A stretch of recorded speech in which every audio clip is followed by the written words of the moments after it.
नमस्कार दोस्तों।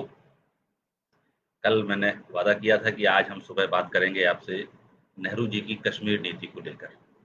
तो कई बार तो ऐसा लगता है कि क्या हम कोई अप्रासंगिक बात कर रहे हैं? ये बहुत मन में आता है कि कहीं ये अप्रासंगिक बात तो नहीं है, क्योंकि इस समय बात कोरोना की हो रही है, महामारी की हो रही है, हम दुनिया में किस नंबर पे पहुँच गए हैं, मानवीय त्रासदी कितनी गहरी है। लेकिन अगर आप एक दूसरी धारा है, जो व्हाट्सएप पे बहती रहती है, गुप्त रूप से गुप्त गोदावरी की तरह बहती है वो, उसमें अभी भी मैं देखता हूँ, कुछ ग्रुपों में जुड़ा हुआ हूँ, फेसबुक के पोस्ट पे देखता रहता हूँ, तो लोगों को नेहरू जी की बड़ी फ़िक्र पड़ी हुई है और उनकी कश्मीर नीति की फ़िक्र भी उतनी ही ज़्यादा है। नेहरू जी को लेके कश्मीर के जो 2, 4, 5 सवाल मैंने सुने हैं, वो मुख्य रूप से इस तरह के हैं कि एक तो ये होता है कि अ, जब सारे राज्यों के विलय का काम सरदार पटेल ने अपने ज़िम्मे लिए हुआ था, तो कश्मीर राज्य का अगर मामला नेहरू जी ने अपने हाथ में क्यों लिया? और हाथ में लिया था तो ठीक था, उसको पूरी तरह से गुड़-गोबर क्यों कर दिया? ये। दूसरा ये उठता है कि वो मामले को यूएन में ले जाने को राज़ी क्यों हुए? तीसरा जो याद आता है कि धारा 370 अब तो वो विलोपित हो गई है, या शायद विलोपित ना होके उसके अंदर के एक्ट हट गए हैं, वो ऊपर रहते हुए भी अंदर से खत्म हो गई है। ऐसा कुछ अभी सुप्रीम कोर्ट में भी उसका शायद कुछ होगा, मामला है, लेकिन अभी तक सुनवाई नहीं हुई है। सरकार ने भी खत्म होने के बाद से कोई बात नहीं आई है, लेकिन इन सब चीज़ों से नेहरू जी ने 370 क्यों बनाई और क्या हुआ, वो उनके ऊपर अपनी जगह यथावत कायम है। और भी कुछ ऐसे ही 1-2 बातें नेहरू जी से जुड़ी चलती रहती हैं। तो अब इन पे चर्चा शुरू की जाए कि नेहरू ने क्या किया, कैसे किया, क्यों ये सब चीज़ें आईं? तो पहले हम थोड़ा-सा शुरू से शुरू करते हैं। कश्मीर कोई आज से नहीं, सदियों से, सहस्राब्दियों से भारत का अंग है। इसमें किसी को कोई ना संदेह है, प्रकृति को भी पता है और राजनीति को भी पता है और समाज को भी पता है कि ये एक ही हिस्सा है, कोई अलग बात नहीं है। बल्कि पहले तो पाकिस्तान और बांग्लादेश और ये सारा जिसे हम दक्षिण एशिया कहते हैं, वो भारत ही था, बृहत्तर भारत था। फिर 1947 में एक बँटवारा होता है, उसमें पाकिस्तान इस तरफ चला जाता है, 71 में एक और काम होता है, उसमें बांग्लादेश बनता है। तो भारत से ही एक तरह से 3 देश बन जाते हैं तो सब सांस्कृतिक रूप से एक ही। अब हम कश्मीर पे लौटते हैं। पहली बात तो इस पे आ रहे हैं कि कश्मीर अ, नेहरू की गलती है वाली बात पे आते हैं। तो गलती है या उन्हीं का सब कुछ किया हुआ है? तो पहली बात मैं अपने दोस्तों आपसे पूछूँगा और खुद से भी पूछूँगा कि जब भारत का विभाजन हो रहा था, तो हमने किन शर्त उसके बुनियादी उसूल क्या थे? आप याद करें, आप सब लोग तो बहुत पढ़े-लिखे विद्वान लोग हैं, तो उसके बुनियादी उसूल तो यही थे ना कि जो हिंदू बहुल इलाका होगा भारत का, ब्रिटिश इंडिया का, वो है भारत रहेगा। जो मुस्लिम बहुल इलाका होगा, वो पाकिस्तान हो जाएगा। और जो इलाके बॉर्डरिंग हैं, जहाँ पे मिश्रित आबादी है, तो बहुत बड़ी संख्या में हिंदू हैं, बहुत बड़ी संख्या में मुसलमान हैं और वो बॉर्डर पे पड़ सकते हैं, तो उनका बँटवारा हो जाएगा। इसी के तहत पूरब में बंगाल का, पूर्वी बंगाल का इलाका, और इधर हमारे यहाँ पश्चिम में सिंध, पंजाब, पंजाब का आधा इलाका ये और दूर तक, ये इधर पाकिस्तान बना। लेकिन आप देखें तो जो पंजाब था, वहाँ चूँकि हिंदू या सिख कह लें, हिंदू-सिख आबादी और मुस्लिम आबादी दोनों बड़ी संख्या में थी, तो उसका बँटवारा होके 2 हिस्से में टूटा। और बंगाल में भी यही स्थिति थी कि जो मुस्लिम बहुल इलाका था, वो पूर्वी बंगाल और आज बांग्लादेश, और पश्चिमी बंगाल, जो हमारा पश्चिमी बंगाल आज भी है, वह। इस तरह से उसके बँटवारे हो गए। अब हम कश्मीर पर आते हैं। कश्मीर, जम्मू कश्मीर जो है मुख्य रूप से 3 हो गए, एक जम्मू हो गया, एक कश्मीर की घाटी हो गई और एक लद्दाख हो गया। जम्मू हिंदू बहुल है, कश्मीर घाटी मुस्लिम एकदम बहुल है, बहुत सारी बड़ी भारी संख्या में मुसलमानों की है, और लद्दाख में बौद्ध हैं और लोग हैं। तो और कश्मीर का जो उस समय सन 47 का पूरा सीन था, कश्मीर घाटी का खासकर, तो उसकी कनेक्टिविटी भी पाकिस्तान से ज़्यादा अच्छी थी। हमारे यहाँ से जो अभी भी जाते हैं, बहुत सर्दियों में भी हमें जाने में दिक्कत आती है, रास्ते बंद हो जाते हैं, तो कनेक्टिविटी हमारे यहाँ से बहुत अच्छी नहीं थी। रावलपिंडी की तरफ से, उस तरफ से अच्छी उसकी कनेक्टिविटी थी, वहीं से जुड़ा हुआ था मूल रूप से। तो वो भौगोलिक रूप से भी कश्मीर घाटी पाकिस्तान के करीब थी, और जो बुनियादी सिद्धांत बनाया गया था बंटवारे का कि अगर मुस्लिम बहुल है तो पाकिस्तान में चला जाएगा, उस लिहाज से भी कश्मीर वहाँ जाने की संभावना बहुत थी। तो फिर ये कैसे हमारे पास आया? आया ही नहीं, अपनी खुशी से आया, अपना वोट दे के आया, उनके नेताओं की सहमति रजामंदी से आया, खुशी से रहा। तो ये ऐसे हुआ कि बंटवारा तो सन 47 में हुआ है। नेहरू को अंदाजा तो सन 37 में जब वीर सावरकर नज़रबंदी से रिहा किए जाते हैं और मोहम्मद अली जिन्ना इंग्लैंड से वापस बुलाए जाते हैं, और अंग्रेज इन दो नेताओं के माध्यम से, एक तरफ जिन्ना बहुत जोर शोर से मुस्लिम राष्ट्र की मांग उठाने वाले थे पाकिस्तान की, और वीर सावरकर इधर से हिंदू राष्ट्र की मांग उठाने वाले थे। तो परिदृश्य उस समय के नेताओं को समझ में आ रहा था, तो नेहरू बहुत अलर्ट थे। नेहरू चाहते थे किसी भी सूरत में कभी कोई स्थिति आए तो कश्मीर घाटी भारत में ही रहनी चाहिए। पार्लियामेंट में भी उन्होंने कहा, संविधान सभा में कहा कि कुछ लोग समझते हैं कि मैं कश्मीरी ब्राह्मण हूँ और 10 पीढ़ी पहले मेरे पुरखे कश्मीर से भारत आए थे, इसलिए मैं कश्मीर को भारत में चाहता हूँ। असल में वो लोग हकीकत को नहीं समझते। फिर आगे पार्लियामेंट में बाद में वो कह रहे हैं कि कश्मीर सिर्फ भारत का अभिन्न अंग नहीं है, वह हमारे लिए रणनीतिक बहुत ज़्यादा महत्व का है। रणनीतिक महत्व से आशय ये हुआ कि उस समय की स्थितियाँ देखें तो कश्मीर का बॉर्डर एक तरफ तो लग रहा था सोवियत संघ से, एक तरफ चीन, एक तरफ अफगानिस्तान, और अब तुरंत बना था तो पाकिस्तान भी आ गया, उसमें शामिल हो गया। तो वो इंटरनेशनल रूप से बहुत से देशों से और दुनिया की महाशक्तियों से घिरा हुआ था। तो सोवियत संघ से बॉर्डर लगना कोई छोटी बात नहीं है। और उस जमाने का जब शीत युद्ध के काल चलने वाले थे, तब अमेरिका था। अमेरिका तो आप देखते हैं अफगानिस्तान को बहुत लंबे समय तक अपना बेस बना के रखा। तो नेहरू जी का साफ साफ सोचना था कि इतना संवेदनशील इलाका किसी भी रूप में भारत में ही होना चाहिए, क्योंकि अगर ये कहीं हमसे छूट पाकिस्तान में चला जाता है या अगर आज़ाद हो जाता है, इन दोनों सूरत में होगा क्या कि ये इंग्लैंड यानी अमेरिका या पाकिस्तान के जरिए इसमें कुछ हस्तक्षेप करेगा, अपना बेस बनाने की कोशिश करेगा, वहाँ से सोवियत संघ की कोशिश करेगा, चाइना है ही। तो ऊपर एक तरह का शीत युद्ध का सेंटर कश्मीर में बन जाएगा।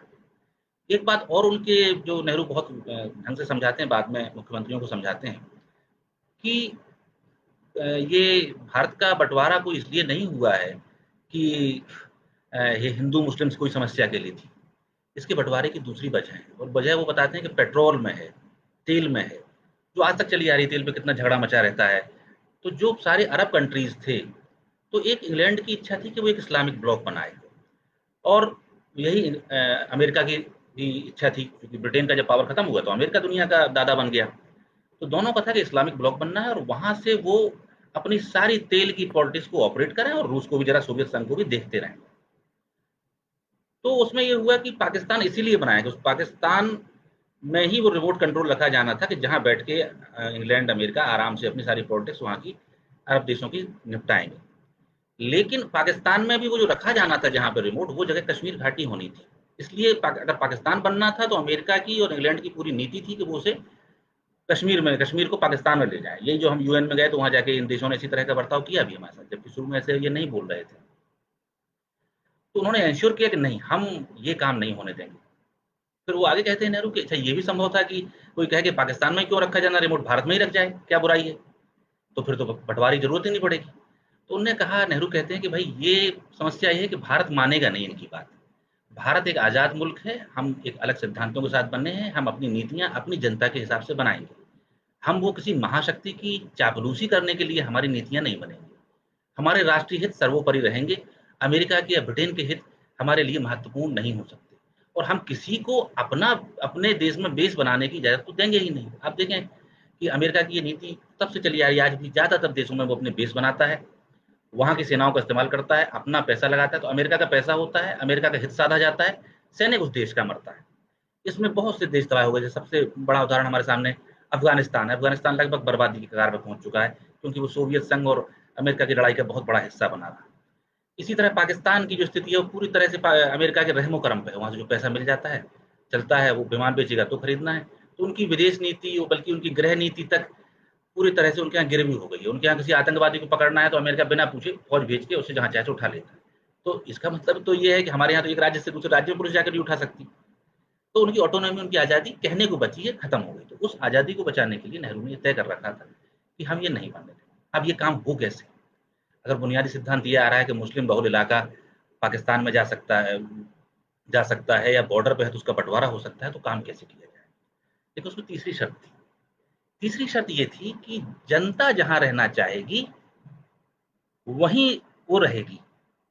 जनता तय करेगी कि वो किस देश के साथ रहना चाहती है। अगर मुस्लिम आबादी ये कह दे कि नहीं, हमें भारत के साथ रहना है, तो कोई बात ही नहीं। कश्मीर के मामले में ये हुआ कि राजा थे हरि सिंह, हिंदू थे, मेजॉरिटी आबादी मुस्लिम थी, और उसके नेता थे शेख अब्दुल्ला। शेख अब्दुल्ला उमर अब्दुल्ला के दादाजी, फारूक अब्दुल्ला के पिताजी। शेख अब्दुल और अब आप कहेंगे कि वहाँ शेख अब्दुल्ला ही नेता क्यों थे, कांग्रेस खुद क्यों नहीं थी? तो ये भी थोड़ा जानने की ज़रूरत है कि उस समय हरिपुरा अधिवेशन जो 1938 में हुआ कांग्रेस का, उसके पहले तक कांग्रेस की नीति बहुत साफ थी कि जो राजाओं के इलाके में भारत है, वहाँ कांग्रेस आज़ादी का आंदोलन सीधे अपने झंडे के नीचे नहीं चलाएगी। निजी तौर पे लोग उसका सहयोग दे सकते हैं। तो एक भारतीय प्रजा परिषद बनी थी, नेहरू जी उसके राष्ट्रीय अध्यक्ष हुआ करते थे, और वो राज्यों के अंदर ऑपरेट करते थे कि आज़ादी के आंदोलन को समर्थन देते। और वहाँ शेख अब्दुल्ला अपना काम कर इस तरह से आज़ादी की लड़ाई लड़ रहे थे। शेख अब्दुल्ला की पार्टी उस ज़माने में हुआ करती थी मुस्लिम कॉन्फ्रेंस। तो शेख अब्दुल्ला एक तरह से नेहरू जी के चेले जैसे थे, उनके मित्र भी थे, दोनों का बड़ा सुंदर रिश्ता था, बहुत प्रभावित थे नेहरू से, उनके लोकतांत्रिक मूल्यों से। और शेख अब्दुल्ला भी उस कट्टर इस्लाम में यकीन नहीं करते थे, जिसमें मोहम्मद अली जिन्ना राजनीतिक कारणों से करने लगे थे। शेख अब्दुल्ला का एक लोकतंत्र में, जमहूरियत में यकीन था। तो आज़ादी से 4-5 साल पहले ही, आप इस किताब में 6 नेहरू मिथक और सत्य में मैंने 6-7 अध्याय रखे हैं। उनमें एक-एक करके हर चैप्टर में हर चीज़ का जवाब है। तो उसमें आपको मिलेगा कैसे ये सब चीज़ें शुरू हुई। तो 5-6 साल पहले नेहरू जी ने उनको आज़ादी के आंदोलन से मुख्य रूप से जोड़ा और उनकी पार्टी का नाम चेंज कराया। उसका नाम हो गया, मुस्लिम कॉन्फ्रेंस से हो गया नेशनल कॉन्फ्रेंस, एक राष्ट्रवादी नाम आया। और जब ये भारत का विभाजन हुआ तो कश्मीर तब भी ऊहा-पोह में था, और राजा हरि सिंह बराबर यह चाह रहे थे कि वो आज़ाद हो जाएँ। ना तो वो पाकिस्तान में जाना चाहते थे, ना भारत में रहना चाहते थे। उनकी इच्छा थी कि वो आज़ाद रहें, उनके राज बना रहे। ये संभव नहीं था, और उन्होंने शेख अब्दुल्ला को जेल में डाल रखा था। बल्कि नेहरू जी जब शेख अब्दुल्ला का मुकदमा लड़ने के लिए उनके से मिलने के लिए गए, तो नेहरू जी को भी जेल में डाल दिया गया। जब नेहरू को जेल में डाला गया तो यहाँ सनसनी मच गई दिल्ली में। फिर सरदार पटेल ने एक पत्र लिखा हरि सिंह को, और बातचीत भी की, और बहुत फटकारा कि आप समझ नहीं रहे हैं पंडित नेहरू क्या चीज़ है। पंडित नेहरू को आप इस तरह से कैद कर लेंगे तो पूरे देश में, मुल्क में बवाल मच जाएगा। वो देश के होने वाले प्रधानमंत्री हैं, आप देश के प्रधानमंत्री को गिरफ्तार करने की जुर्रत कर रहे हैं। तो राजा हरि सिंह को जो फटकार लगाई है यहाँ से सरदार पटेल ने, तो तुरंत ही वहाँ से नेहरू जी को अगले दिन रिहा किया गया। उसमें जो शिद्दत से नेहरू बता रहे हैं कि पटेल बता रहे हैं कि नेहरू चीज़ क्या है, आप समझ नहीं रहे हो। वो पढ़ना चाहिए, जो नेहरू पटेल के विवादों में बड़ी रुचि रखते हैं, उन्हें उस पत्र को पढ़ना चाहिए। उसमें गांधी जी क्या कह रहे हैं वो भी पढ़ना चाहिए। खैर, वो छूट जाते हैं। तो अब भारत आज़ाद हो चुका है, और ये बातें अभी चल रही हैं कि कश्मीर का क्या होना है 15 अगस्त 1947 के बाद। तो नेहरू जी अब ये नेगोशिएशन शुरू होते हैं कि कश्मीर का भारत में, जैसे बाकी राज्यों का विलय हुआ, ऐसे कश्मीर का भी भारत में विलय हो जाए। तो उन पार्लेज को नेहरू जी बात कर रहे हैं शेख अब्दुल्ला से, और सरदार पटेल बातचीत कर रहे हैं राजा हरि सिंह से, और ये बातचीतें लगातार चल रही हैं। फिर नेहरू जी के रिकमेंडेशन पे शेख अब्दुल्ला बाद में छोड़ जाते हैं। इसी बीच क्या होता है कि पाकिस्तान कबायली हमला कर देता है।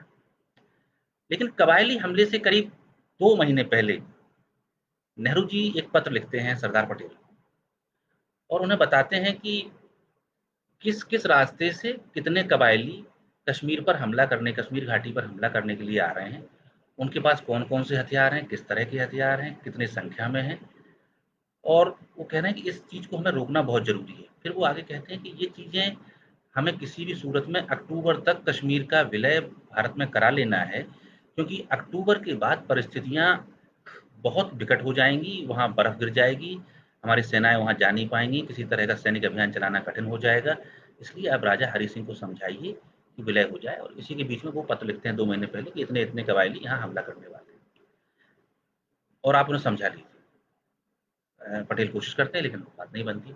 15 कबायली हमले से 15-20 दिन पहले दोबारा नेहरू और डिटेल्स के साथ पूरा मामला सरदार पटेल को बताते हैं कि सरदार साहब, आप हरि सिंह को समझाइए, विलय कर लें, क्योंकि स्थितियाँ बहुत विकट होने वाली हैं। ये सेना चल चुकी हैं, फौजें, ये कबायली चल चुके हैं, उनके पीछे से पाकिस्तानी फौज का समर्थन भी है और हम तब तक इसमें हस्तक्षेप नहीं कर पाएँगे जब तक कि कश्मीर का भारत में विलय नहीं हो जा सकता। ये दोनों पटेल भी जान रहे हैं और नेहरू भी जान रहे हैं कि अगर वहाँ हमला भी कश्मीर के ऊपर कोई होता है, कबायली हमला करते हैं, तो भारत किस हैसियत से उस लड़ाई में कूद जाए, क्योंकि भारत का अंग तो है नहीं अभी। लेकिन हरि सिंह ने सरदार पटेल की बात नहीं मानी, पटेल उन्हें नहीं समझा पाए, नेहरू की सारी डिटेल्स देने के बावजूद। ये सारे पत्र हैं और ये पत्र सिर्फ यही नहीं है, आपको ये सरदार पटेल का चुना हुआ पत्र व्यवहार है, वी शंकर उनके सेक्रेटरी थे, उन्होंने ये 2 वॉल्यूम्स हैं, इसमें लिखा हुआ, यहाँ भी ये सारे पत्र आपको मिलेंगे कि कैसे पटेल और नेहरू के बीच पत्राचार हो रहा है कश्मीर को लेके। तो वो नहीं हो पाया और इस बीच कबायली हमला हो गया। जब कबायली हमला हो गया तो फिर राजा हरि सिंह परेशान हुए, उन्होंने तुरंत विलय के कागजों पर दस्तखत किए। अब यहाँ एक और बहुत महत्वपूर्ण पेंच है, जब ये कश्मीर के विलय पर दस्तखत कर दिए राजा हरि सिंह ने, उसके अगले दिन महात्मा गांधी क्या कहते हैं, या 1-2 दिन बाद क्या कहते हैं वो सुनिए। महात्मा गांधी कहते हैं कि अगर कश्मीर के विलय पर सिर्फ राजा हरि सिंह ने अपनी रजामंदी जताई होती तो मैं इस विलय को स्वीकार नहीं करता, लेकिन चूंकि कश्मीर के जनता के नुमाइंदे की हैसियत से शेख अब्दुल्ला ने भी इस पर सिग्नेचर किए हैं, यानी कि कश्मीर की जनता की खुशी राजी से कश्मीर का भारत में विलय हुआ है, इसलिए मैं इसका स्वागत करता हूं। और बाद में नेहरू भी पार्लियामेंट में ये कहते हैं, सिर्फ राजा हरि सिंह के कहने से हम ये विलय नहीं मान लेते, ना दुनिया मान लेती, क्योंकि कश्मीर की जनता ने कहा है, कश्मीर की मुस्लिम आबादी ने खुशी खुशी भारत में सहयोग दिया है, इसलिए ये विलय हमारे भारत के लिए सम्मानजनक विलय है और पूर्ण विलय है और खुशी राजी से विलय है, इसमें कोई विवाद नहीं। तो अब, और ये इसलिए जरूरी है क्योंकि अगर राजा की ही सब मर्जी चल रही होती तब तो निजाम हैदराबाद को उठा के पाकिस्तान में ले जाते और जूनागढ़ के नवाब भी पाकिस्तान में जूनागढ़ को मिला लेते, तो वो संभव नहीं था। लेकिन यहाँ जो नेहरू जी ने कई साल पहले से शेख अब्दुल्ला के साथ एक अंडरस्टैंडिंग बनाई, उनके अंदर एक डेमोक्रेटिक वैल्यूज भरे जो उनके अंदर पहले भी थे, उनकी पार्टी का नाम मुस्लिम कॉन्फ्रेंस से नेशनल कॉन्फ्रेंस कराया और ये लगभग सारी शेख अब्दुल्ला नेहरू जी की सारी बात मानने को राजी हो गए। तो जो शेख अब्दुल्ला के ऊपर नेहरू जी का प्रभाव था और शेख अब्दुल्ला और नेहरू का लोकतांत्रिक प्रभाव कश्मीर की जनता पर था, उस लोकतंत्र की तमन्ना में, उस लोकतंत्र की चाह में जब हिंदुस्तान का बंटवारा हो गया, हिंदू मुसलमान के नाम पे भारत और पाकिस्तान बन गए, तब वो कश्मीर घाटी का मुसलमान नहीं हुआ और भारत के साथ आया। उसे लाने वाला शख्स जवाहरलाल नेहरू ही था और कहीं हम ये काम नहीं कर पाए। आप तस्वीरें देखिए, वो तस्वीरें अवेलेबल हैं, लाल चौक पे एक जलसे को खिताब कर रहे हैं पंडित नेहरू और बगल में शेख अब्दुल्ला खड़े हुए, कितनी बड़ी भारी भीड़ है। भारत आज़ाद होने के बाद देखिए वो निकल रहे हैं, उनका टारगेट निकल रहा है नेहरू जी का और लंबी भीड़ लगी हुई है। मैं तो लाल चौक गया हूँ, देखा है, वहाँ की परिस्थितियों से अभी भी वाकिफ हूँ, कश्मीर खूब घूमा हूँ मैं, अलग-अलग इलाकों में जहाँ गतिविधियाँ होती रहती हैं। तो अगर उनकी कोई गलती होती तो वो उन्हें सलाम नहीं मिलते। आज कोई नेता जाता है तो आप देखें वो हाथ हिलाता है कश्मीर में भीड़ के सामने, लेकिन वेव तो कर रहा होता है, लेकिन उसमें आदमी नहीं दिखाई देता है, नेता दिखाई देता है, नेता की मुस्कुराती हुई फोटो होती है। या कोई हमारे लोग जाते हैं तो बहुत बहुत लंबा लाव लश्कर सिक्योरिटी का होता है, नेहरू जी के साथ कोई सिक्योरिटी नहीं दिखाई दे रही, खूब जनता के बीच में खड़े हुए हैं। तो अगर उन्होंने कोई जबरदस्ती से किया होता तो वो सब लोग वहाँ क्यों खड़े होते। अब हम आते हैं, तो इस तरह ये समझ लीजिए, पहली बात यहाँ क्लियर हो जानी चाहिए कि मुस्लिम बहुल कश्मीर इसलिए राजी खुशी से भारत के साथ आया कि नेहरू थे और नेहरू ने उन मूल्यों को वहाँ लगाया, लोकतांत्रिक मूल्यों की तमन्ना में इस तरफ आया। अब दूसरी बात आती है कि साहब वो सोवियत यूनाइटेड नेशंस क्यों गए और जनमत संग्रह की बात क्यों गई। तो पहले जनमत संग्रह की यही निपटा लें। जूनागढ़ का और ये हैदराबाद का भारत में विलय होने के बाद भी जनमत संग्रह हुआ था और बड़े नंबर से वो तय हुआ कि भारत में आ जाए। ये सामान्य रीत थी, इसलिए यहाँ भी लगनी थी और इसीलिए हम वहाँ चुनाव होते हैं इतने सन 47 में भारत आज़ाद हो गया, उसके बाद से कितने चुनाव कश्मीर में हो चुके, वहाँ लोकसभा के चुनाव होते हैं, वहाँ विधानसभा के चुनाव हो चुके हैं, वहाँ नगर पालिका और ये ग्राम सभाओं के चुनाव होते हैं, मुख्यमंत्री चुने जाते हैं, मुख्यमंत्री बदले जाते हैं, सरकारें गिराई जाती हैं, बनाई जाती हैं, तो वोटिंग तो हो ही रही है वहाँ पर और लोग कहाँ वोट कर रहे हैं, भारत के संविधान के छाते के नीचे ही तो वोटिंग हो रही है। तो इसलिए जो जनमत संग्रह का मामला था वो इस तरह का था। अब 370 का मामला आता है, तो इसका उसमें जाने, यूएन में जाने का मामला आता है। तो जब कबायली हमला हो गया और यहाँ से लड़ाइयाँ शुरू हो गई और दोनों तरफ से लड़ाई चल रही है, वहाँ से बैकग्राउंड से इसका भी पूरा समर्थन मिल रहा है, पाकिस्तान का भी प्रच्छन्न समर्थन मिल रहा है। यहाँ एक कहानी मैं और सुना देता हूँ कि जनमत संग्रह की जब बात आती थी और माउंटबेटन जिन्ना से पूछते थे कि जनमत संग्रह वहाँ करा ले, तो मोहम्मद अली जिन्ना ये कहा करते थे कि जब तक शेख अब्दुल्ला और जवाहरलाल नेहरू वहाँ हैं, तब तक कश्मीर की जनता पाकिस्तान के पक्ष में वोट डाल ही नहीं सकती, इसलिए मैं जनमत संग्रह के खिलाफ हूँ। आज आप लोग सवाल उठाते हैं जनमत संग्रह पे क्यों किया। उस जमाने की स्थिति ये थी कि पाकिस्तान जनमत संग्रह नहीं चाहता था, क्योंकि उसे पता था कि कश्मीर दिल से भारत का अंग है, सिर्फ राजनीतिक नक्शे पर नहीं है। तो जिन्ना इसकी मुखालफत करते थे। और साहब, जिन्ना ने जो ये नेहरू ने पत्र लिखे थे और पटेल को बताया था, बहुत तैयारी से पाकिस्तान ने हमला कराया है। तो जब ये हमला हो गया, कबायली हमला हो गया, और उसके तुरंत बाद अगले दिन हमारी फौज हवाई जहाज से वहाँ जाके उतर जाती है, और उसमें हमारी फौज और कश्मीरी दोनों मिलकर कबायलियों से लड़ते हैं। कश्मीर के लोग ना लड़ते तो अकेली फौज अकेले ना कर पाती, फौज के लिए कठिन हो जाता, क्योंकि वो कोई बॉर्डर पर लड़ाई नहीं हो रही थी, शहरों के अंदर लड़ाई होने वाली थी। तो उस तरह से करते हैं। और इधर जिन्ना ने ये लगा के रखी थी आशा कि जैसे ही हमारे कबायली जाएंगे, विलय विलय तो कुछ हुआ नहीं है, 2 दिन के अंदर ये कश्मीर का कब्जा, श्रीनगर पे कब्जा कर लेंगे, और मैं जाके, उनका हवाई जहाज भी रेडी रखा हुआ था, जैसे ही ये कब्जा होगा तो मैं वहाँ जाके पहुंचूंगा और पाकिस्तान का झंडा फहराऊंगा और ईद वहीं मनाऊंगा। इसकी सब सारी तैयारी जिन्ना ने कर रखी थी। लेकिन इधर से भारत ने काउंटर अटैक कर दिया और कबायलियों को खदेड़ना शुरू कर दिया। जब खदेड़ना शुरू कर दिया तो जिन्ना ने अपनी जो उपसेना अध्यक्ष थे वहाँ के, उन्हें बुलाया और उनसे कहा कि आप भी लड़ाई में शामिल हो जाइए, अगर भारत ने फौज उतारी है तो उन्होंने कहा नहीं, हम लड़ाई में शामिल नहीं हो सकते। उन्होंने कहा क्यों नहीं हो सकते? उन्होंने कहा क्योंकि ये जो फौज आई है लड़ने के लिए भारत से, ये ब्रिटिश फौज है, रानी की फौज है, और ये जो पाकिस्तान की फौज है ये भी ब्रिटिश फौज है। तो अभी इसका एक ही तरीका है कि हम जो सीनियर ऑफिशियल्स हैं, जो अंग्रेज हैं, हम पहले इस्तीफा दे दें, तब आप अपने नई फौज जो आपकी नीचे की बने उससे आप जाके लड़ाई में उतरिए, क्योंकि हम दो एक ही फौज आपस में नहीं लड़ सकते। तो जिन्ना को फिर वो आइडिया भी ड्रॉप करना पड़ा कि लड़ाई करें, तो वो सिर्फ कबायलियों की मदद से प्रच्छन्न रूप से ही लड़ पाए। तो खैर ये लड़ाई करीब 1.5 साल से ऊपर चलती रही। और जैसा कि पहले बताया गया था, मौसम बहुत विकट है और हालात वहाँ के खराब हैं, सर्दियों में तो आप जा ही नहीं सकते हैं, भारत से जाना कठिन है, पाकिस्तान से वहाँ की कनेक्टिविटी अच्छी, वो सारी बातें थी। तो भारत ने वो सारा हिस्सा जो उसके लिए स्ट्रेटेजिक इंपॉर्टेंस का था, यानी कश्मीर घाटी, जिसको लेकर नेहरू का मैंने शुरू में जिक्र किया कि इतने इतने जगहों से घिरी हुई है और एक बहुत बड़ा बेस बन सकती है, बहुत ज़्यादा विदेशी इस्तेमाल में आ सकती है, भारत के चूंकि सिर पे है कश्मीर, तो भारत के सिर पे विदेशी शक्तियां नाचेंगी। तो वो जो हम स्ट्रेटेजिक इंपॉर्टेंस का सारा इलाका हमारे पास आ गया, तो हम गए कि साहब ये अब युद्ध विराम मैंने होना चाहिए। तो उसका तरीका क्या निकले? तब नेहरू जी जाते हैं यूएन, और यूएन जाने से पहले उन्होंने राजा हरि सिंह को एक पत्र लिखा, इस किताब में दर्ज है, और ये नेहरू मिथक सत्य में भी है, और ये सरदार पटेल वाली जो किताब मैंने अभी आपको दिखाई, सरदार पटेल के चुना हुआ पत्र व्यवहार में भी बहुत इंपॉर्टेंट पत्र है। उसमें वो लिखते हैं कि हम फला फला तारीख को यूएन जाने वाले हैं, और यूएन में हम अभी अर्जी लगाएंगे, अर्जी लगने के बाद मामले पे स्टे मिल जाएगा, स्टे मिलने के 15-20 दिन बाद पहली सुनवाई होगी, फिर उसके बाद और लगेगा, तो करीब महीना 1.5 महीने बाद वहाँ एक तरह से कार्रवाई शुरू होगी, और वहाँ फरियादी बनकर जाएंगे और पाकिस्तान को आक्रांता बता के हम जाएंगे और उनसे पंचायत कराएंगे। ये तो हो गई एक डिप्लोमेटिक बात।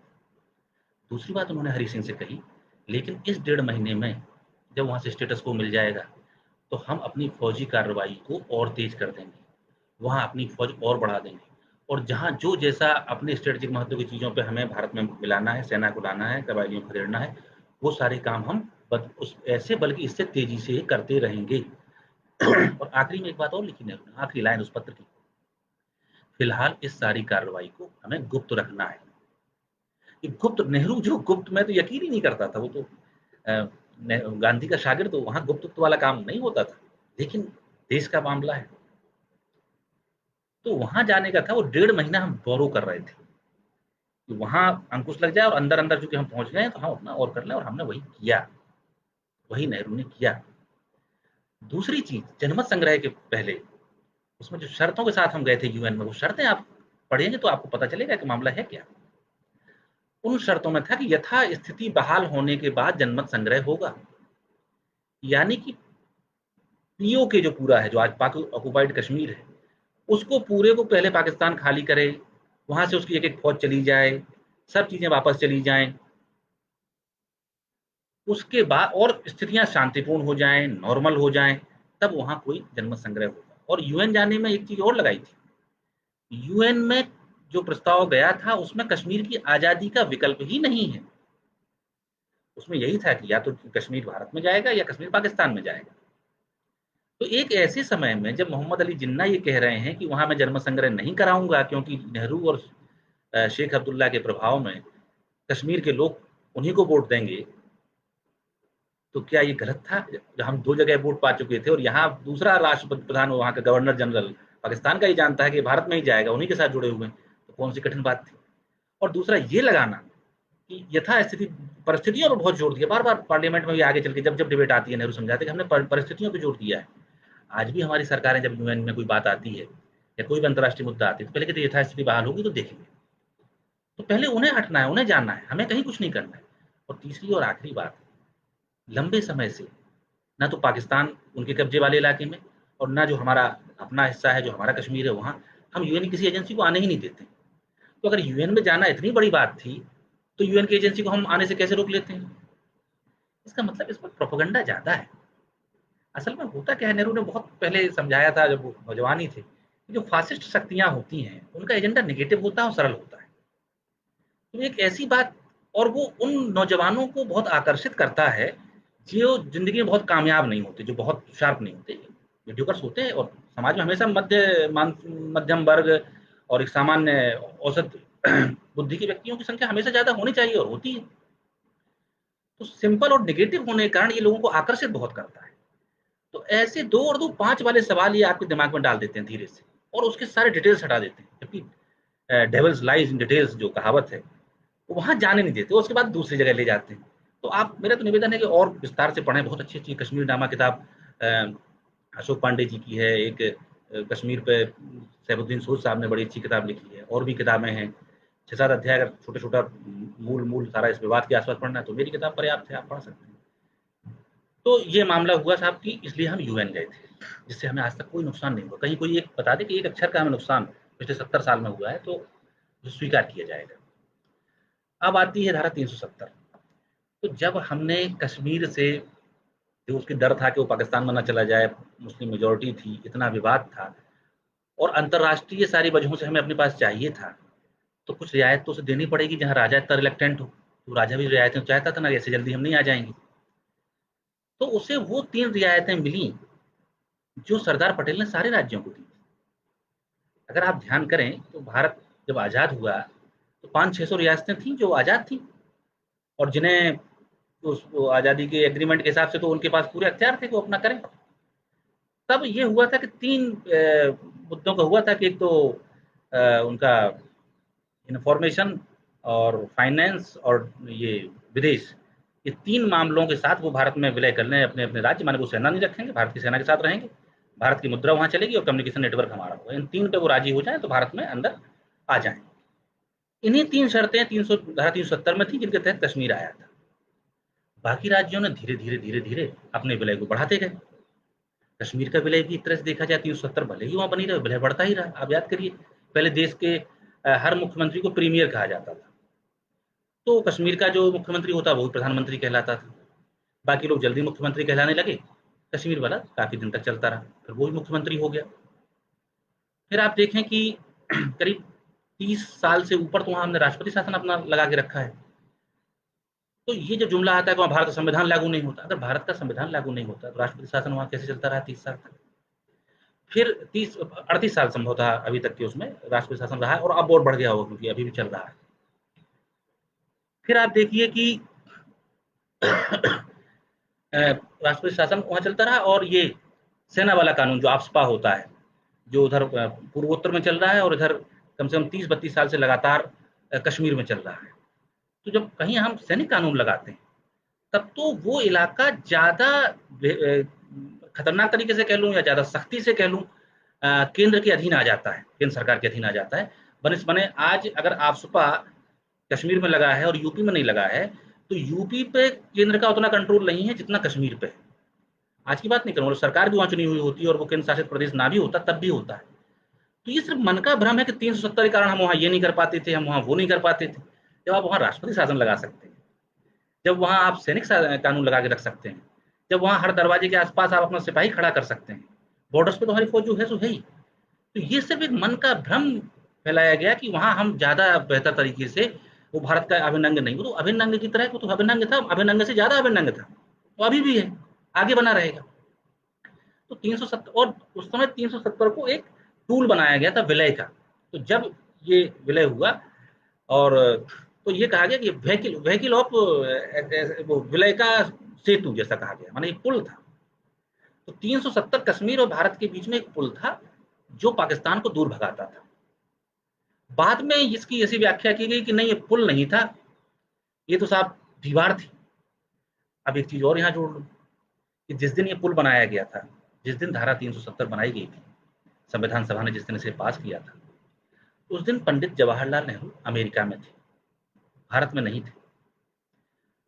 और जब इस पर चर्चा शुरू हुई तो थोड़ा सा कांग्रेस के अंदर, मैंने सदन के अंदर ही, सदन के बाहर ही, कांग्रेस में कुछ बहुत से नेता थे, उन्हें ये अच्छा ही लग रहा था कि ऑटोनॉमी क्यों दी जा रही है। तो उन्होंने, सरदार पटेल ने उनकी अलग से मीटिंग की, उन्होंने समझाया कि क्या क्या वजूहत हैं, आप लोग समझ नहीं रहे, ये एक बहुत इंटरनेशनल और डिप्लोमेटिक इशू है, हम लोग जो कर रहे हैं वो समझदारी का काम है, तो आप लोग जरा शांति बनाइए और कोई ज़्यादा बहस की आवश्यकता नहीं।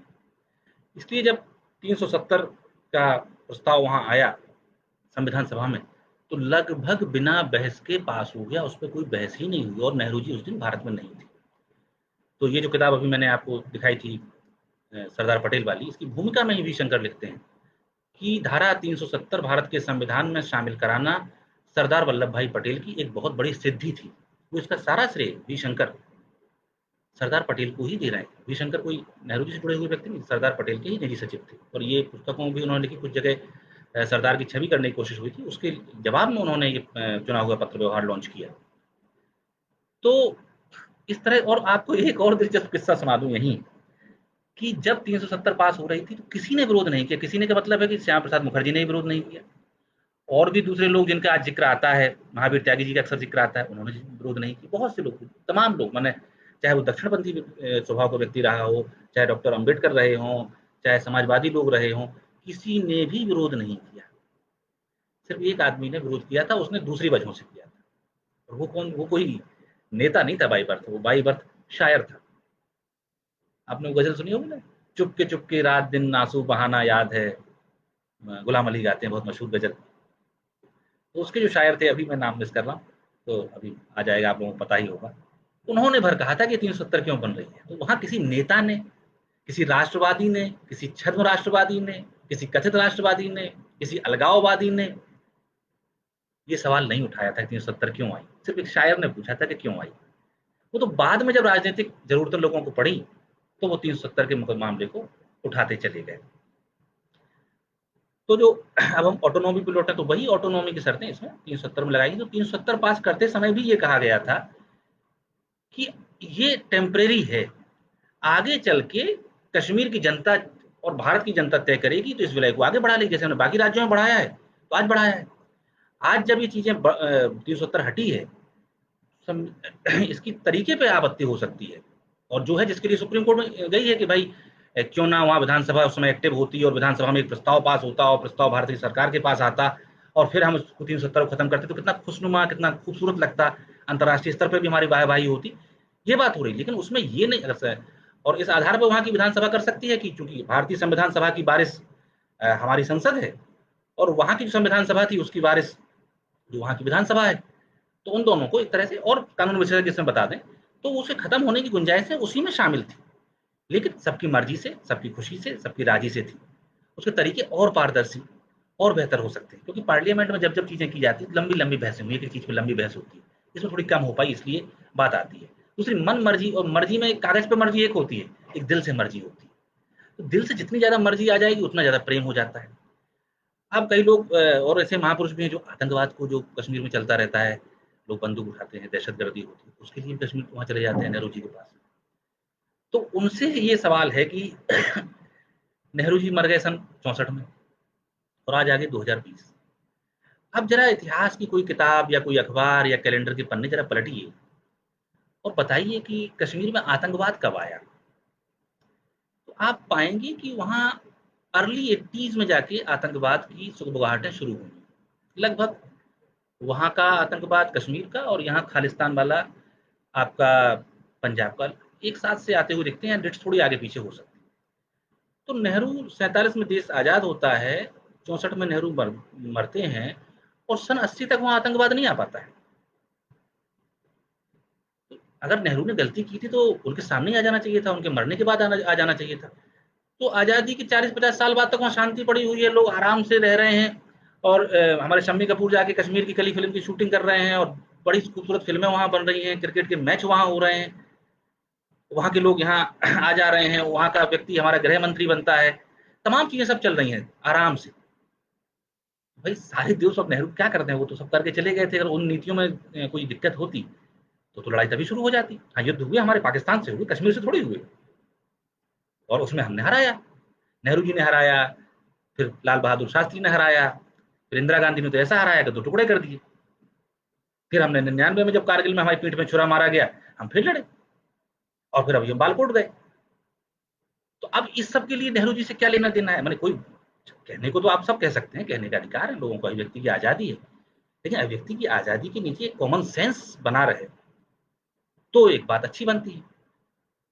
अच्छा, तो अब ये प्रसंग सारे आते हैं, हम फिर वहीं लौट के आते हैं जहाँ से शुरू किया था।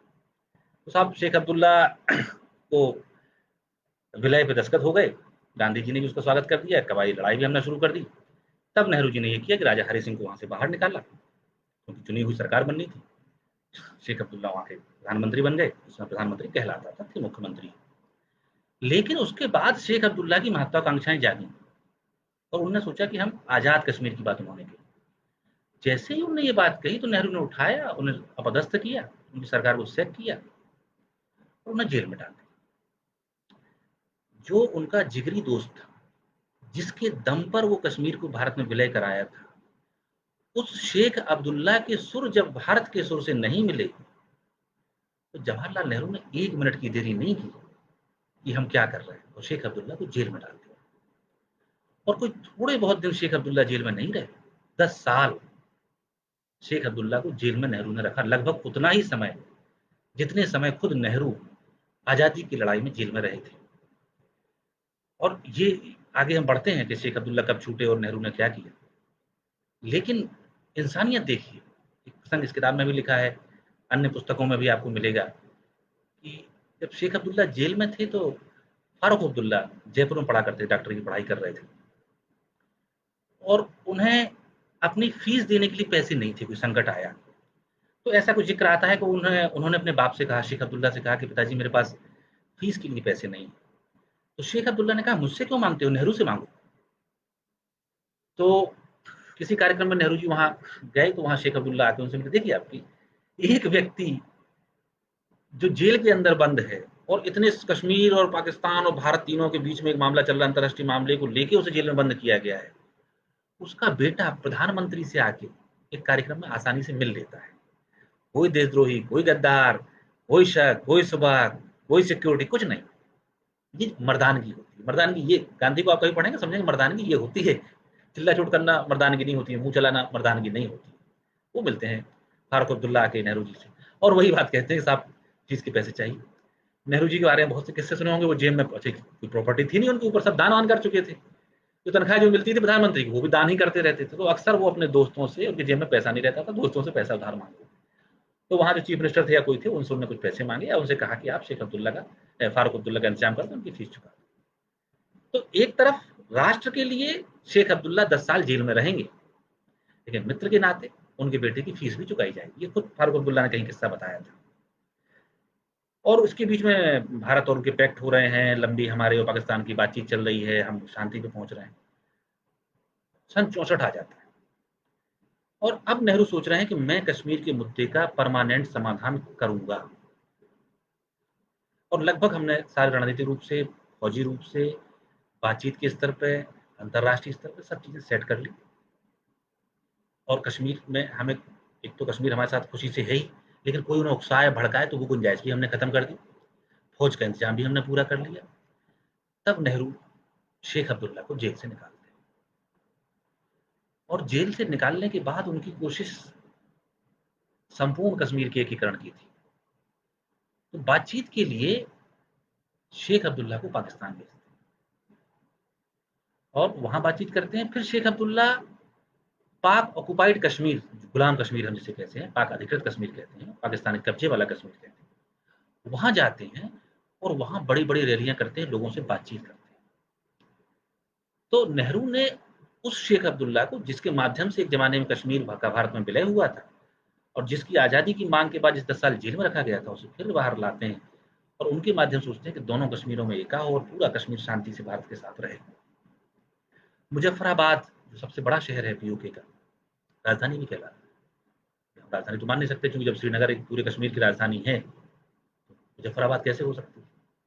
उस मुजफ्फराबाद में शेख अब्दुल्ला एक बड़ी भारी रैली को खिताब कर रहे हैं। तारीख है 27 मई 1964 और जब वो मीटिंग में हजारों लोग उन्हें सुन रहे हैं और भाषण चल रहा है और कश्मीर की एकता और भारत पाकिस्तान के बीच प्यार की बातें चल रही हैं, तभी खबर आती है कि पंडित जवाहरलाल नेहरू की मृत्यु हो गई। पूरी सभा में शोक छा जाता है। शेख अब्दुल्ला वहीं भाषण रोक देते हैं, भारत लौट आते हैं, मिशन अधूरा रह जाता है। वो फिर उसके बाद मुख्यमंत्री रहे, लंबे समय तक मुख्यमंत्री बने रहते हैं कश्मीर के। लेकिन वो जो जिगर जिसके साथ उन्हें नेहरू ने भेजा था कि जाओ हम पूरे कश्मीर को एक करेंगे और पूरे कश्मीर भारत में शांति से रहेगा, वो मिशन अधूरा रह गया, क्योंकि मृत्यु के शिकंजे ने, मृत्यु के पंजे ने आके नेहरू जी को जकड़ लिया। उसके बाद तो बाद के लोगों की जिम्मेदारी है कि जो आखिरी सांस तक जिस कश्मीर के लिए पंडित नेहरू लगे हुए थे और जिस कश्मीर को उन्होंने तब पहचान लिया था कि हमें भारत में रखना ही है, जब किसी को ये गुमान ही नहीं था कि भारत बटेगा और कश्मीर का प्रश्न उठेगा। ये तो उनकी दूरदृष्टि थी जिसके चलते कश्मीर आज भारत का खुशहाल अभिन्न अंग है। वो ना होते तो कश्मीर यहाँ होता नहीं। जो लोगों को ये लगता है कि उन्होंने ये किया, वो किया, वो 27 मई 1964 में नेहरू की मृत्यु के साथ जो मिशन अधूरा रह गया, उसे पूरा करने के बारे में सोचें और उसे पूरा करते समय हमेशा यह सोचें कि राजनीति वही नहीं होती जो हम 4 लोग यहाँ बैठ के अपना मुँह चला लें और अपनी बात कर दें, या जो हमने अपने टीवी चैनल पे कह दें, हम अपने अखबार में कह दें, हम अपने लोगों के बीच कहते हैं, हम अपनी संसद में कहते हैं। अकेली राजनीति इतनी नहीं है। इंटरनेशनल पॉलिटिक्स में जो हम कहें वही बात चीन भी कहेगा, हाँ भारत ठीक कह रहा है। वही बात अमेरिका भी कहेगा, नहीं भारत ठीक कह रहा है। वही बात अफगानिस्तान भी कहे कि नहीं भारत ठीक कह रहा है। तो जब अंतर्राष्ट्रीय सहयोग मिलते हैं तब हम चीज़ों को निपटा पाते हैं, क्योंकि अब फौज से अंतर्राष्ट्रीय मामले निपटते नहीं हैं। हमें भले ही वो वीरता की कहानियाँ बहुत अच्छी हैं, आप लोग सुने सुनाएं, उनके वर्णन करें, मैं उस पर सादर नमन करूंगा, लेकिन उनसे निपटता कुछ नहीं आज के ज़माने में। क्योंकि निपटता होता तो अफगानिस्तान आज वापस, जो अमेरिका है आज वापस तालिबान को नहीं दे रहा होता। आज से 10-15 साल पहले अमेरिका बड़ी फौजें लेके आया था और कहा था कि हम नष्ट कर देंगे, और उसने ओसामा बिन लादेन को उठा के मारा और ये सब किया। और वो किस लिए आया था? इसीलिए आया था ना कि हम अ, ये तालिबान को खत्म कर देंगे। लेकिन तालिबान को खत्म तो नहीं किया। आज जब वो जा रहा है तो वापस तालिबान को देके जा रहा है। और उसके पहले तालिबान उसी ने बनाया था क्योंकि उसे सोवियत संघ को हराना था। या सीरिया की समस्याएं हैं, बहुत से युद्ध आप देखें, क्योंकि अब ये वो ज़माना नहीं है मध्य युग का कि एक राजा चला फौज लेके और उसने दूसरे की ज़मीन पे कब्ज़ा कर लिया। अब ज़मीनों पे कब्ज़ा करने की लड़ाइयाँ नहीं हैं। ज़मीनों पे कब्ज़ा उस ज़माने में होता था क्योंकि सारा का सारा उत्पादन जो होता था वो कृषि का होता था। तो रेवेन्यू का मॉडल, रेवेन्यू का सोर्स सिर्फ़ एग्रीकल्चर थी। तो वो क्या क्या लगान वसूलते थे, जो चीज़ें लिए जाती थी। अब वो नहीं है दुनिया। अब तो यहाँ एक खटका दबाया जाता है, एक कंपनी कहीं इन्वेस्ट करती है, पैसा वहाँ चला जाता है। तो अब ये सोचना कि फौज जाके कहीं, यही वजह तो थी कि लाल बहादुर शास्त्री की फौज, जब हमारी फौज लाहौर तक पहुंच गई, लेकिन हमने छोड़ दिया, क्योंकि उसको रख के मेंटेन कौन करे?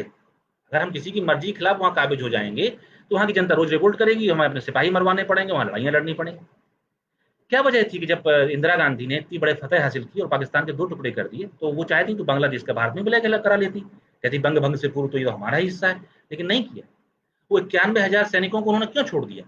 क्या क्या हम किसी का कत्ल कर देंगे? जो लोग अब निशस्त्र हो चुके हैं, जो हो, तो दुनिया में एक मानवता भी कोई चीज होती है, हमारे अंदर भी होती है। और लोग अगर निहत्थे सैनिकों की हत्या करते तो क्या आपकी छवि रहेगी? और कल को हमारे सैनिक भी कहीं फँस सकते हैं। इन सब चीज़ों को देखिए, समझिए, इनके आलोक में कश्मीर के प्रश्न पर सोचिए। और जो बार-बार बात आती है कि जितना जो नेहरू बार-बार अपनी पार्लियामेंट में कहते थे, जो गांधी ने कहा, मैं वही बात दोहराता हूँ इस बात को पूरा करने से पहले, कि हम जितना ज़्यादा कश्मीरियों से प्यार करेंगे और कश्मीरी जितना ज़्यादा हमसे प्यार करेंगे, कश्मीर उतना ही अभिन्न अंग हमारा होता जाएगा। कश्मीर तो हमारा अभिन्न अंग है, कश्मीरी हमारे अभिन्न अंग दिल से होते हैं। परिवार में भी आप देखो, मानवीय चीज़ें कागज़ों पे नहीं होती, बंदूक से नहीं होती। लोग डर जाएँगे, झुक जाएँगे। प्यार तभी करेंगे जब प्यार यहाँ से मिलेगा तो प्यार वहाँ से मिलेगा, और यहाँ से हमेशा से प्यार मिलता रहा है। कुछ लोग हैं जो बहुत उग्र हो जाते हैं, बहुत उल्टी-उल्टी बातें करने लगते हैं। तो मान लो कुछ, अब तो नहीं हो रही, बहुत अच्छी प्रभु की कृपा है, लेकिन साल 2 साल पहले हो रहा था, कोई कश्मीरी लखनऊ में आया, उसकी पिटाई कर दी। ये प्रवृत्तियाँ बहुत खराब हैं। वो हम और वो एक हैं, जैसे जितने यूपी वाला भारतीय है, जितना एमपी वाला भारतीय है, जितना तमिलनाडु वाला भारतीय है, उतना कश्मीर वाला भारतीय है। हम उसको अलग तरह सोचे ही नहीं, हम बात ही ना करें अभिन्न अंग, और ना जब हमारा अभिन्न अंग है और सन 47 से बना हुआ है, तो हमें बार-बार चिल्लाने की क्या ज़रूरत है कि वो अभिन्न अंग है कि नहीं? हम कभी कहते हैं कि उत्तर प्रदेश भारत का अभिन्न अंग है, बंगाल भारत का अभिन्न अंग है। अरे जब अभिन्न अंग है, तो अभिन्न अंग है। इसमें चिल्लाने की, इसमें बार-बार वादा करने, दावा करने की क्या आवश्यकता है? तो जो चीज़ें डिप्लोमेसी से होनी चाहिए, वो डिप्लोमेसी से करिए। जो चीज़ें प्रेम से होनी चाहिए, वो प्रेम से करनी चाहिए। और जो चीज़ें फ़ौज से होती हैं, वो तो फ़ौज करती ही रहेगी, वो क्या आपसे हमसे पूछ के करती है? और फ़ौज की बातों को गाने गाए जाते हैं। तो इतनी कुछ बातें थी, जो मैंने आपके सामने रखी कि जनमत संग्रह इसलिए हुआ कि पाकिस्तान जनमत संग्रह से डरता था। धारा 370 इसलिए आई कि सारे राज्यों का विलय उसी तरह हुआ था, उसी तरह 370 का हुआ, और जिस दिन हुआ, उस दिन नेहरू भारत में नहीं थे, अमेरिका में थे। यूएन में हम इसलिए गए कि हमें वो 15-20 दिन का टाइम बोरो करना था, जिसमें हमारी फ़ौजें पूरी तरह से कब्ज़ा कर लें, स्ट्रेटेजिक जगहों पे पहुँच जाएँ, उसके बाद हम वहाँ पहुँचे। जैसा कि, और फरियादी की तरह पहुँचे। जैसे आप देखो ना, कभी सड़क पे एक्सीडेंट हो जाए, तो जो आदमी सबसे पहले पीसीआर वैन को फ़ोन लगाता है, 100 नंबर पे फ़ोन लगाता है, भले ही गलती उसी की हो, तभी पीसीआर वाला कहता है कि फ़ोन इसने लगाया था, इसलिए मैं उसकी बात सुनूँगा। तो वो वहाँ मामला था। आतंकवाद से नेहरू जी का कोई संबंध ही नहीं है। ये सारी चीज़ें हैं, अब जिसको नेहरू जी को गढ़ना है गढ़े, ना गढ़ना है ना गढ़े। और इन सब चीज़ों का डिटेल्स 6 अध्याय में, इसमें आपको एक बार बातचीत खत्म करने से पहले बता दूँ, ये खंड 2 है इस किताब में, जिसमें है चैप्टर 10 से शुरू होता है, 16 तक है। पहला चैप्टर है नेहरू ना होते तो कश्मीर ना होता, जिस टाइटल से मैंने आज आपसे बात की। दूसरा है कश्मीर में ब्रिटेन और अमेरिका का खेल, ये आपको बहुत ज़रूर पढ़ना चाहिए, कश्मीर और अमेरिका का क्या खेल था और जो आज तक जारी है।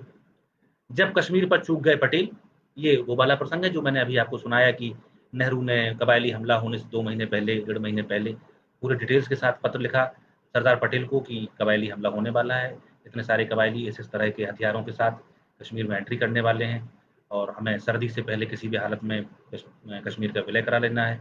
आप हरि सिंह को जल्दी से ये बातें समझाइए, क्योंकि राजा हरि सिंह ने समझने से इनकार कर दिया, सरदार पटेल उन्हें नहीं समझा सके। कश्मीर जनमत संग्रह एक ढाल थी, जो मैंने आपको बताया ही। धारा 370 सरदार पटेल की बड़ी उपलब्धि, जो अभी हमने आपसे चर्चा की कि 370 कैसे उन्होंने पास कराई सरदार पटेल ने, और उस किस तरह से उस समय के इतिहास में, उसके बाद के इतिहास में यही लिखा गया कि ये बहुत बड़ी सिद्धि है और सरदार पटेल की बहुत बड़ी कूटनीतिक कामयाबी है। और संविधान सभा में भी किसी ने इसका विरोध नहीं किया था, सिवाय एक शायर के, मदनी, मैं गलत कह रहा हूँ, मदनी साहब थे शायद। एक सुरक्षित कश्मीर दे गए थे नेहरू। और एक चैप्टर आखिरी में है, जो मैं 2018 में 19 में मैं घूमने गया कश्मीर, तो अभी वर्तमान हालात में मैंने लिखा है। तो मुझे लगता है कि कश्मीर पे बहुत सारी बातें मैं आपसे कर सका, आपके सामने रखी, और आप भी मुल्क को आगे रखें, जनता को आगे रखें, देश प्रेम को आगे रखें, राष्ट्र निर्माण को आगे रखें, तो इन सारी समस्याओं के समाधान निकल जाएँगे। हो सकता है इनके बाद भी आप और कोई गलतियाँ निकाल लाएँ, मिल जाएँगी गलतियाँ, क्योंकि जो आदमी काम करता है, गलती वही करता है। अगर मैंने 1 घंटे का भाषण दिया तो उसमें 4 गलतियाँ मैंने की होंगी, आपने नहीं की होंगी। आप कोई बात कहेंगे तो उसमें आप गलती करेंगे। तो टू इर्र इज़ ह्यूमन, गलती करना मानव का स्वभाव है। लेकिन गलतियों की माला जपना मानव का स्वभाव नहीं है, वो मूर्खों का स्वभाव है। अगर अतीत में किसी ने कोई गलती की है, तो हम उसे वर्तमान में सुधारें। क्योंकि उनको अगर मलिन करेंगे, उनको हम गालियाँ देंगे, उनको कमज़ोर बताएँगे, कमज़ोरियाँ निकालेंगे, तो चाँद पे थूकने जैसा है। चाँद पे थूकना तो भाई बड़ा खराब हो जाता है, अपने ऊपर पलट के आता है। उससे बचिए, और जो कमियाँ रह गई उन्हें सुधारिए। हम क्या कर सकते हैं, वो देखिए। इस बातचीत के साथ आज मैं आपसे अब विदा लेता हूँ, और नेहरू मिथक सत्य के लेखक की हैसियत से नेहरू जी की अन्य बातों को लेके हम लोग आगे भी बातचीत करते रहेंगे। आज की बातचीत इतनी ही। बहुत-बहुत शुक्रिया। सबका धन्यवाद।